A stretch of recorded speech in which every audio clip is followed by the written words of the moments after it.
Let's just cut to the chase. The answer is babies. Hey fish friends, how's it going? Hope everyone's doing well. My name is Zenzo and you're watching Tazawa Tanks. So that's right, babies, and we'll get to that in a second. So I was sitting in front of my one of my tanks. So I've got 34 tanks or so. I was sitting in front of one of my display tanks upstairs, and was kind of looking at seeing what was new, what kind of activity was happening. There's a ton of shell dwellers in that tank, as well as some Brochardi in that tank as well, and I've got some snails and stuff like that. But anyway, I was looking at the Brochardi and kind of watching their behavior, and I looked really closely and I saw a bunch of baby fish, also called fry. So I looked closely and quickly discovered that they were not my shell dweller fry, which I have had a lot of, and I've shared videos about those before, and I'll put a link up here if you're interested in learning more about the shell dwellers. But these were fry from the Brochardi. So that got me thinking about this topic, and I thought we would talk a little bit about it today. So what I wanted to discuss today is kind of how to determine if you have a well-balanced aquarium and you have kind of a harmonious environment for your fish. And that is if your fish spawn. Now I know, I get it, sometimes we have great tanks and the fish don't spawn.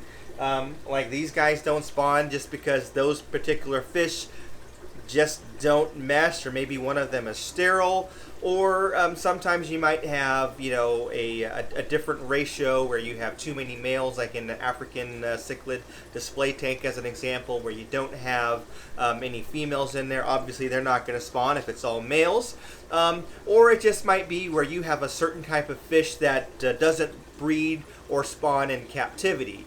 Now that gets me to my point. If you do have a fish that typically doesn't breed in captivity, if you have perfect conditions for that fish, it very well may breed. And it's not always the case. There are some situations where they just don't breed in captivity.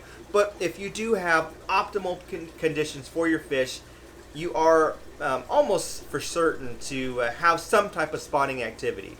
So one of the ways that I kind of tell when I know that my water parameters are spot on, despite all the water changes, and I know that my feeding schedule is spot on, is when I see my fish breed. So if you have fish that are stressed, if the water conditions are poor, if they're not getting enough food, you're not going to see a lot of good life in there, meaning kind of the circle of life where you're getting spawning behavior and fry that are being hatched and fry that are growing up.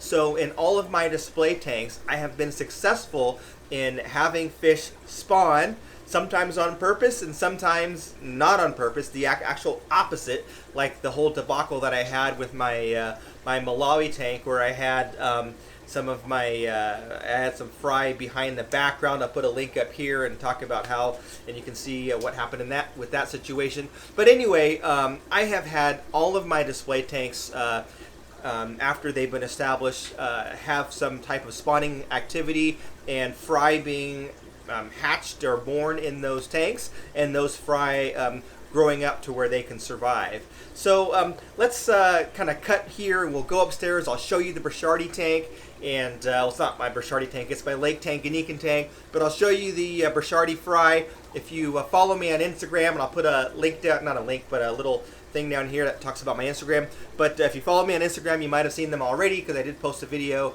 a week or so ago from when this video is released. But anyway, let's go ahead and take a look. So there they are, the Brochardi fry. They're underneath the parents, swimming around. They are, I put some fish food in there just to kind of draw them out so that I can film them easily.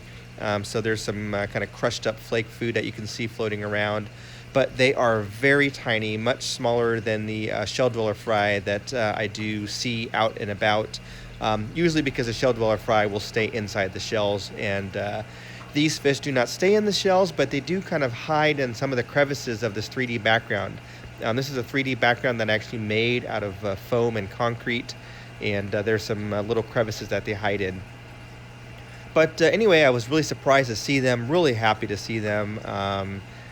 Initially I thought, how am I going to catch them? Can I take like a little turkey baster and suck them up and take them out of the tank and put them in another tank? And I thought, I'm just going to leave them alone. Let's let the parents care for them, guard them. It's perfect water parameters. I don't want to upset the balance of anything. And if they survive, they survive. Hopefully they do. Hopefully quite a few survive. When they get larger, I'll be able to catch them. But for now, I'm just going to leave them alone and let their parents do their thing. So this is the left-hand corner of the tank. This is a 60-gallon aquarium. So they've kind of taken over this side. There isn't really many shell dwellers over there. You can see that one little small one in the shell there up against the glass on the far left that kind of darts back in and out of that shell. But for the most part, the shellies don't go to this corner, but you can see them kind of spread out amongst the rest of the tank. So as we pan right here, you'll see the shell dwellers kind of all over the place.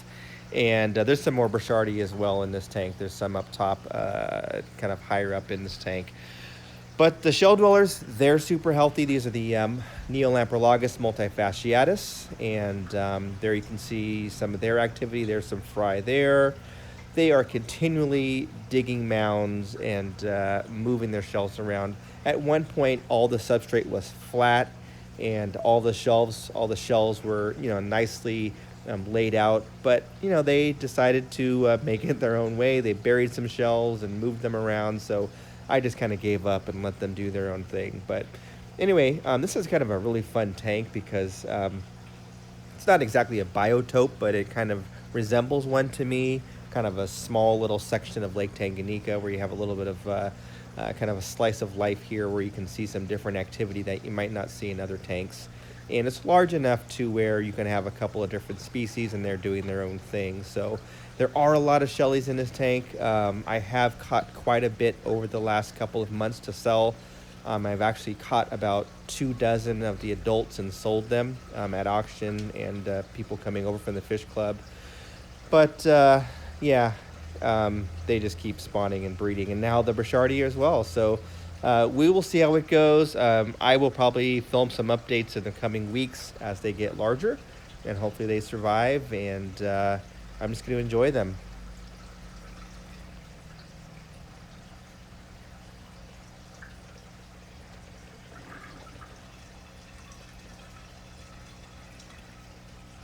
So anyway, to sum it up, if you have a good tank that's been established for a while and it's balanced and you have good water conditions and you're feeding good foods, a good indication that you're doing a great job is when your fish spawn and you have new fish to enjoy.